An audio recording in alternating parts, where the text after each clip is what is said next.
அதாவது இன்று வந்து தீயை பற்றி உங்களுக்கு எக்ஸ்பிளனேஷன், அதாவது விரிவாக சொல்ல போகிறேன்.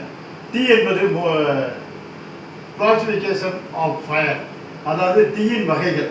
ஏ class fire, B class fire, C class fire மற்றும் கே கிளாஸ் ஃபயர், இந்த 4 வகை இருக்குது. ஏ கிளாஸ் ஃபயர்னா எரிந்து சாம்பல் ஆகக்கூடிய தீ, அதாவது கார்பனேஷன் ஃபயர். பி கிளாஸ் ஃபயர்னு பார்த்தீங்கன்னா கேஸ் மற்றும் பெட்ரோலியம், கெரோசின் இந்த மாதிரி ஃபயர் தீ விபத்துகளுக்கு குறிப்பிடப்படுவது.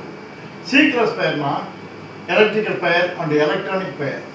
கே கிளாஸ் ஃபயர் அப்படின்னு பார்த்தீங்கன்னா கிச்சன் ஃபயர், அதாவது கிச்சன் ஃபயர்னு பார்த்தீங்கன்னா சமையல் அறையிலெல்லாம் எண்ணெய்கள் வந்து சுவர் சுற்றுப்புறம் தலையெல்லாம் பார்த்தீங்கன்னா ஃபார்ம் ஆகிருக்கும். தீ பிடிச்சிச்சுன்னா செவுறு மட்டும் எரியும். காரணம் என்னென்னா அந்த எண்ணெய் பிசுக்கு வந்து மொத்தமாக ஃபார்ம் ஆனதுனால உங்களுக்கு அது தீயெரியும். இந்த தீயை அணைப்பதற்காக உருவாக்கப்பட்டது தான் இந்த தீயணைப்பு கருவி, அதாவது ஃபயர் எக்ஸ்டிங்விஷர்னுவாங்க.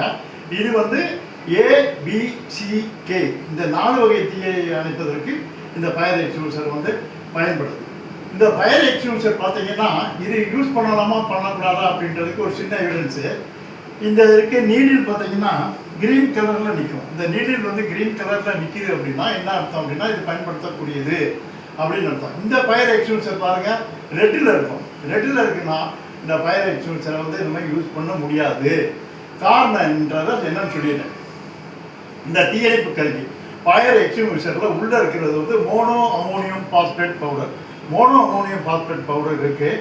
இது வந்து ஆக்சிஜனை சிதைத்து, அதாவது எரிபொருள்றதுக்கு எரிகிறதுக்கு, தீ விபத்துகளை எரிகிறதுக்கு என்ன தேவை?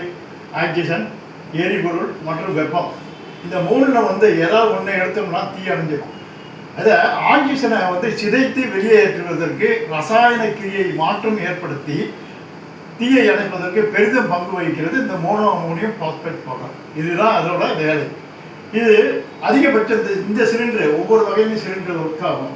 சில சிலிண்டர் வந்து 12 அல்லது இந்த சிலிண்டர்லாம் 12 செகண்ட் தான் வேலை பார்க்கும். மற்ற சிலிண்டர்லாம் பார்த்தீங்கன்னா 90 செகண்ட் 110 செகண்ட் வேலை பார்க்கும். காரணம் என்னென்னா ஆரம்ப கட்ட தீயை அணைப்பதற்கு மட்டுமே தான் இந்த தீயணைப்பு கருவியை பயன்படுத்த இயலும்.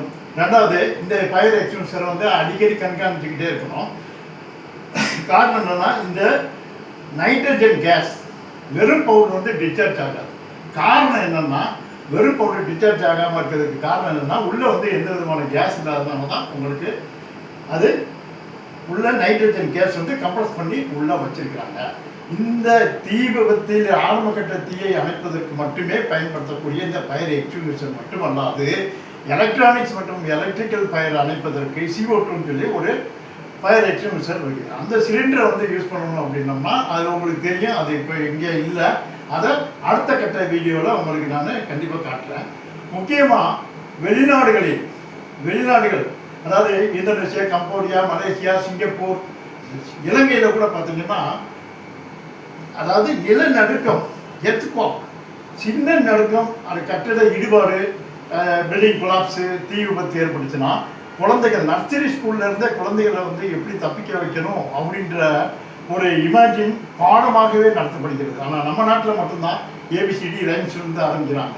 ஆனால் வெளிநாடுகளில் போகிறோம் தன்னையும் தன்னை சார்ந்துள்ளவர்களையும் காப்பாற்றுவதற்காக ஒரு பாடமாக 3 வயது குழந்தையிலே இருந்து நடத்துகிறாங்க.